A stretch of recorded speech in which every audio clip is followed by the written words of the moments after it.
Hello friends. तो अभी geopolitical tension के कारण इतना वॉलेटिलिटी है और ओवरनाइट इतना सेंटीमेंट चेंज हो रहा है कि एक बड़े गैप अप और गैप डाउन के साथ मार्केट रोज ही खुल रहा है। ठीक है, तो सबसे पहले आज हम इस वीडियो में समझेंगे कि इस तरह के गैप गैप अप और गैप डाउन में हम कैसे ट्रेड कर सकते हैं। ठीक है, तो इसके लिए भी आईसीटी ने एक बहुत अच्छा कंसेप्ट दिया हुआ है जिसको वो ओपनिंग रेंज गैप थियोरी बोलते हैं। ठीक है, बट मैं टर्मिनोलॉजी का यूज नहीं करूंगा, मैं एक सिंपल तरीके से समझा दूंगा आपको कि कैसे यूज कर सकते हो। ठीक है, तो देखिए सपोज आज का ही मार्केट निफ्टी का देख लेते हैं। तो हम लोग हैं 15 मिनट के चार्ट पे। ठीक है, तो देखिए क्या ओपनिंग गैप रेंज क्या है। देखिए सपोज जैसे कि मार्केट कल कहाँ पे क्लोज हुआ, कल मार्केट क्लोज हुआ इस लेवल पे। ठीक है, कल मार्केट क्लोज हुआ इस लेवल पे, यहाँ पे क्लोजिंग दिया। ठीक है, जो कि था 24,005.8 एंड आज की ओपनिंग कहाँ थी, यहाँ थी। ठीक है, तो यह जो पूरा रेंज है ना, यहाँ से यहाँ तक का, ये जो पूरा रेंज है यहाँ से यहाँ तक का, ये पूरा आपका ओपनिंग गैप रेंज है। ठीक है, तो देखिए अब इसको आईसीटी कैसे ट्रेड करने के लिए बोलते हैं। ठीक है, जैसे ये तो गैप अप हुआ। ठीक है, अब आईसीटी इसको कैसे ट्रेड कर, सपोज गैप अप हुआ तो वी माइट बी बुलिश। ठीक है, एंड बियरिश कब होना है वो मैं समझा दूंगा आपको, एंड किस तरीके से इसको ट्रेड लेना लेना है, किस लेवल का वेट करना है, ये देख लीजिए। आप एक बार इसको समझ लीजिए तो आपको गैप अप और गैप डाउन में ना आप मतलब बौखोगे नहीं कि क्या करना है, कैसे ट्रेड करना है। ठीक है, तो सबसे पहले देखिए अगर गैप अप के बाद मार्केट इस लेवल जो ओपनिंग प्राइस है, ठीक है, इसके ऊपर अगर ट्रेड करना शुरू कर देता है, ठीक है, तो market will be extremely bullish. ठीक है, मार्केट यहीं से भाग जाएगा। बट अगर मार्केट रिट्रेस करता है तो कहाँ तक आएगा। ठीक है, तो देखिए इसको अगर आप फिबोनाची रिट्रेसमेंट से ड्रॉ करोगे ना, तो देखिए जैसे हम डीलिंग रेंज ड्रॉ करते हैं सेम सेटिंग के साथ आप इसको ड्रॉ कीजिए, प्रीवियस डे क्लोजिंग एंड आज का ओपनिंग का। ठीक है, अब देखिए मार्केट क्या किया, तो उसी हिसाब से देखिए 75 DRT, 50 DRT, तो extreme premium zone then discount zone and extreme discount zone. ठीक है, तो मार्केट इन लेवल को रिस्पेक्ट करता है फिर। ठीक है, तो देखिए अब मार्केट ने क्या किया, ओपनिंग किया, देन ये नीचे आया 50 DRT। ठीक है, इसका जो 50% रेंज है वहाँ तक आया, फिर वहीं से नीचे आया, देखिए 75 के रेंज के आसपास आया, देन मार्केट ने इस गैप को फिल किया यहाँ पे एंड देन वापस चला गया। एंड देखिए फिर से ये वापस 50 वाले रेंज पे आया, एग्जैक्टली वहीं पे सपोर्ट लिया, एग्जैक्ट पिन पॉइंट सपोर्ट ले रहा है वहाँ पे। ठीक है, एंड देखिए फिर ये 75 वाले रेंज पे आया, इस लाइन पे आया देखिए, एंड यहीं से फिर से सपोर्ट लेके ये ऊपर इस ओपनिंग रेंज को भी इसने तोड़ा, मतलब टैप कर दिया इसने। ठीक है, तो देखिए अब देखिए आप एंट्री कैसे कर सकते हो इसमें।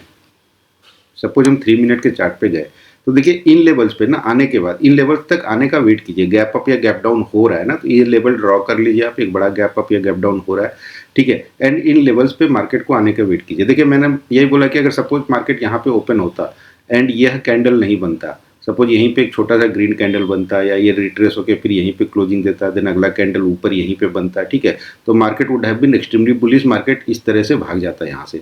बट मार्केट ने क्या किया, क्लोजिंग यहाँ पे आके दे दिया। दैट मीन्स कि मार्केट एक रिट्रेसमेंट लेगा, गैप जो हुआ है पूरा, ठीक है, उसके किसी डिस्काउंट जोन में आएगा। तो मार्केट का ऑब्जेक्टिव था इस गैप को, नीचे की गैप को फिल करना। सो दैट ये क्यों फिल किया आज मार्केट ने, सो दैट कि मार्केट हो सकता है कि स्मार्ट मनी इस गैप को इसलिए फिल किया कि आगे मार्केट को ऊपर ही लेके जाना हो उनको। ठीक है, सो दैट कि नीचे का कोई ऑब्जेक्टिव वो छोड़े ना, ताकि ये गैप अगर रह जाता तो ये मार्केट को डर रहता है कि मार्केट फिल करने आ सकता है। तो मार्केट ने यह एक काम आज पूरा किया है।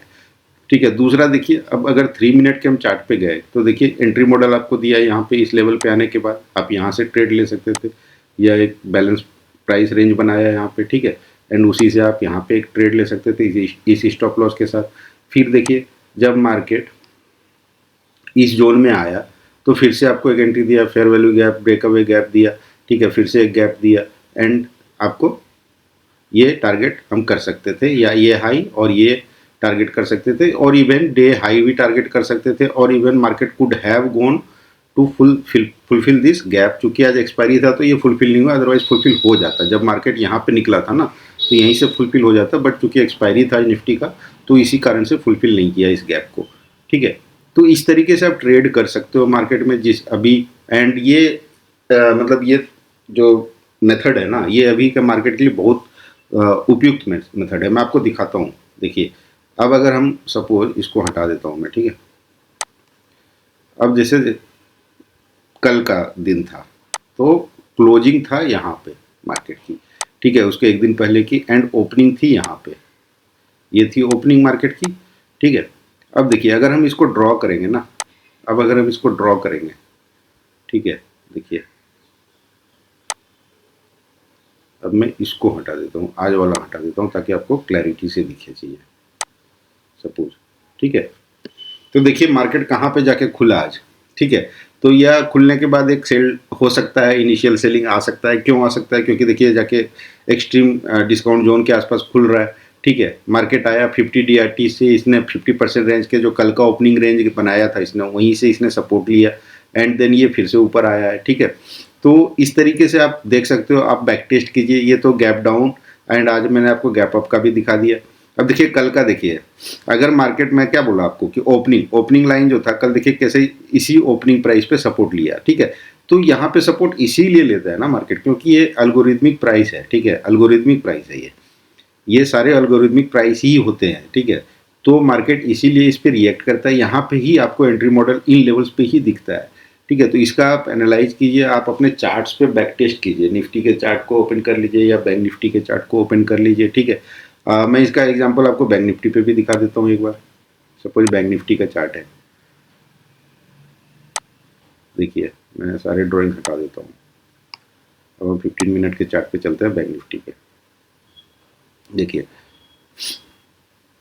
ये ओपनिंग कल का ले रहा हूँ मैं, ठीक है, एंड ये क्लोजिंग परसों का, ठीक है। तो देखिए मार्केट क्या कर रहा है, 25 से सपोर्ट लिया है, 50 पे जाके रेजिस्टेंस ले रहा है, ठीक है। अब ये 50 के ऊपर क्लोजिंग दिया है आज, ठीक है। तो हो सकता है कि कल 75 की तरफ जाए, फिर एक यहाँ पे रेजिस्टेंस ले एंड देन अगर इसके ऊपर क्लोजिंग देता है, ट्रेड करना शुरू करता है, तो it will fill this gap, ठीक है। तो इस तरीके से कर सकते हैं आप। और देखिए जैसे मैंने आपको बताया था, देखिए आज का ओपनिंग के ऊपर ही रहा ये बैंक निफ्टी, ठीक है।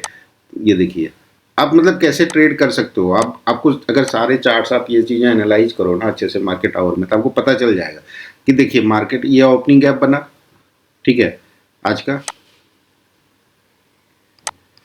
ये ओपनिंग गैप बना, इसका रेंज ये था, सपोज ये रेंज है, ठीक है। देखिए मार्केट अपने इसी लाइन से सपोर्ट लिया है एंड बैंक निफ्टी ने आज ऊपर चला गया, ठीक है। निफ्टी जबकि नीचे आया हुआ था 25 तक, ठीक है, जबकि ये 75 से ही सपोर्ट ले रहा था एंड इसने यहीं पे ऊपर दे दी क्लोजिंग, ठीक है। एंड तो यह मार्केट बैंक निफ्टी यहाँ से बुलिश था, ठीक है, बैंक निफ्टी आराम से यहाँ से ऊपर जा सकता था, बट चूंकि एक्सपायरी था तो निफ्टी भागने नहीं दिया बैंक निफ्टी को भी, ठीक है। तो आप निफ्टी में भी एक बुलिश ट्रेड ले सकते थे। आपको ये पता होना चाहिए था इस जगह पे कि नहीं बैंक निफ्टी मेरा बुलिश है, तो निफ्टी अगर नीचे आया है, ठीक है, गैप फुलफिल कर लिया है, तो निफ्टी एक बुलिश ट्रेड मुझे दे सकता है आज, ठीक है। तो इस तरीके से आप एनालाइज कीजिए चार्ट को, ठीक है। अब हम देख लेते हैं कल का आउटलुक भी एक बार देख लेते हैं। निफ्टी के चार्ट पे चलते हैं, देखिए निफ्टी क्या करने की कोशिश कर रहा है। सपोज हम डेली चार्ट पे या वीकली चार्ट पे चलते हैं। सबसे पहले एनालिसिस तो देखिए हायर टाइम फ्रेम से ही शुरू करना चाहिए, ठीक है। तो देखिए वीकली चार्ट में जैसे मैं आपको बार बार बता रहा हूँ कि यह एक बुलिश डीलिंग रेंज है निफ्टी का, ठीक है, एंड निफ्टी अपने 50 DRT से के नीचे जाके इस फेयर वैल्यू गैप को सपोर्ट बना के, ठीक है, इस फेयर वैल्यू गैप को सपोर्ट बना के वापस 50 DRT के ऊपर आके ट्रेड करना शुरू किया है एंड डेली बेसिस पे क्लोजिंग भी दिया है आज, ठीक है। एंड अब इसने एक यहाँ पे देखिए, अब ये देखिए अब यहाँ पे क्या बना है, यह एक वॉल्यूम इम्बैलेंस है, ठीक है, यह एक वॉल्यूम इम्बैलेंस है, ठीक है। ये भी एक सपोर्ट का काम कर सकता है, ठीक है, जिसका 50% 50 कंसिक्वेंट एनक्रोचमेंट आपका 24,137 है एंड आपका 50 DRT का लाइन है 24,070, ठीक है। तो यह एक अच्छा सपोर्ट का काम कर सकता है निफ्टी के लिए, अगर निफ्टी नीचे आया किसी कारण से, ठीक है। अब देखिए ऊपर क्या क्या छुटा हुआ है, ऊपर गैप है, ये गैप है इफेक्टिव जिसको बोल सकते हैं, ठीक है। तो यह गैप फिल हो सकता है। अपार्ट फ्रॉम दैट यहाँ पे एक गैप है जो मैं आपको बार बार बता रहा हूँ कि यहाँ पे एक अच्छा खासा रेजिस्टेंस मार्केट ले सकता है वापस अगर ऊपर आया तो 25,150 के आसपास का, ठीक है।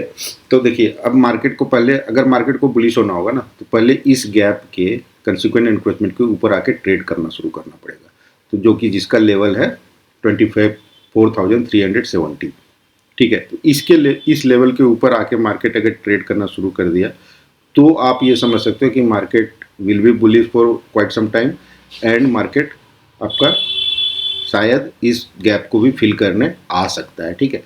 और अदरवाइज मार्केट को बियरिश होने के लिए 25 DRT के नीचे जाके क्लोजिंग देना होगा, जो कि 50 DRT के नीचे जाके क्लोजिंग देना होगा, जो कि 24,070 का लाइन है, ठीक है। तो अभी देखिए, एक तो बार बार वही सजेस्ट करूंगा कि ये स्कैल्पिंग का मार्केट है, ठीक है। तो गैप अप गैप डाउन हो रहा है, तो मैंने आपको मेथड बता दिया, लेवल्स कैसे फाइंड आउट करिए। अगर लेवल्स आप फाइंड आउट कर लिए तो उस लेवल तक आने का वेट कीजिए, उसके पहले जंप मत कीजिए ट्रेड में, ठीक है। बैंक निफ्टी, निफ्टी, सेंसेक्स सबके चार्ट्स को आप एक साथ ओपन करके रखिए अपने स्क्रीन पे, और देखिए कि तीनों इंडेक्स आपको क्या बोलने की कोशिश कर रहा है। जैसे आज मैं आपको दिखा चुका हूँ कि बैंक निफ्टी नीचे जा रहा था, बट बैंक निफ्टी क्या किया था, ओपनिंग जो रेंज था उसके ऊपर आ चुका था चौथे कैंडल में, ठीक है। तो वो एक बुलिश साइन था, अगर निफ्टी नीचे गया है तो उसको भी ऊपर खींचेगा, उसको भी ऊपर आना था, ठीक है। तो निफ्टी ने अपना ऑब्जेक्टिव पूरा किया नीचे जाके, एंड वहाँ से आप बुलिश हो सकते थे मार्केट पे, ठीक है। तो इस तरीके से थोड़ा सा आप लॉजिक लगाइए और चार्ट्स को एनालाइज कीजिए, लेवल्स को ड्रॉ कीजिए, ठीक है। यही चीज़ें हैं। ट्रेडिंग कॉम्प्लिकेट करने से कोई फ़ायदा नहीं होता है, ट्रेडिंग को कॉम्प्लिकेट करने का कोई फ़ायदा नहीं है, ठीक है। तो बाकी मेरा वही बार बार रिक्वेस्ट है कि देखिए सब्सक्राइबर बढ़ाइए, आप लोग अपने फ्रेंड के साथ शेयर कीजिए, सब्सक्राइब कीजिए चैनल को, कमेंट्स कीजिए, लाइक कीजिए, और डाउट हो तो आप कमेंट में पूछिए, ठीक है। बाकी बहुत जल्द मैं टेलीग्राम चैनल भी शुरू करने वाला हूँ, जिस पे मैं आपसे लोगों से जुड़ सकूँ, या व्हाट्सएप ग्रुप शुरू करूँगा जिस पे आप लोगों से जुड़ सकूँ मैं।